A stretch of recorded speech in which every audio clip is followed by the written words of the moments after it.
வளமுடன். இப்போது குலதெய்வம் கோயிலுக்கு வந்திருக்கோம். இன்றைக்கி பொங்கல்.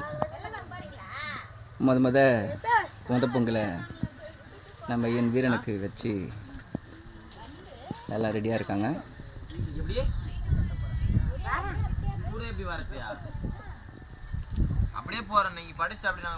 இது எங்கள் குலதெய்வம் கோவில் பாருங்கள் மக்களே. இங்கே தான் நாங்கள் நல்லது நடக்கணும் வேண்டிப்போம், அவ்வளோ நடக்கும். இது எங்கள் பார்ப்பான் வீரன்.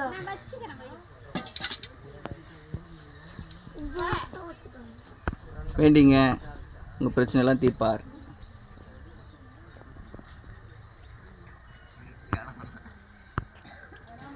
எங்கள் அம்மா இப்போ தான் பொங்கல் வைக்க சாமான்லாம் எடுத்துன்னு வந்து அதை வருது பாருங்கள். அதுதான் என்னுடைய தாய். காலையில் தாய்கிட்ட வந்து ஆசீர்வாதம் வாங்கிட்டேன். அப்புறம் என் ஐயா கிட்ட வந்திருக்கேன் ஆசீர்வாதம் வாங்கிறதுக்கு. உங்கள் வீட்லேயும் உங்கள் தாய்கிட்ட தகப்பட்ட ஆசீர்வாதம் வாங்கிங்க. உங்கள் குலதெய்வம் கோயிலுக்கு போங்க. இந்த வருஷம் உங்களுக்கு நல்ல வருஷமாக மாறும். 2026 நீங்கள் நினைத்தது நடக்கும். இது என் வாக்கல்ல, சிவன் வாக்கு. சிவன் வாக்கு கூட என் வாக்காக்கும். ஓம் நம சிவாய். என்னடா வீரன் கோயில் வந்து சிவனை வேண்டான்னு நினைக்கிறேன். நான் சிவனடியான். இவர் என் குலதெய்வம், அவர் இஷ்ட தெய்வம். அதனால் என் பார்ப்பான் வீரனை நேசிப்பவன். மக்களை உங்களையும் நேசிப்பவன். ஓம் நம சிவா. மூலிகை கிறுக்கன் யூடியூப் சேனல் பாருங்கள், லைக் பண்ணுங்கள், ஷேர் பண்ணுங்கள், சப்ஸ்கிரைப் பண்ணுங்கள். நான் போகிற வீடியோ உங்களுக்கு கிடைக்கும். நான் போகிற பெல் பட்டனை அழுத்திடுங்க. ஓம் சிவா.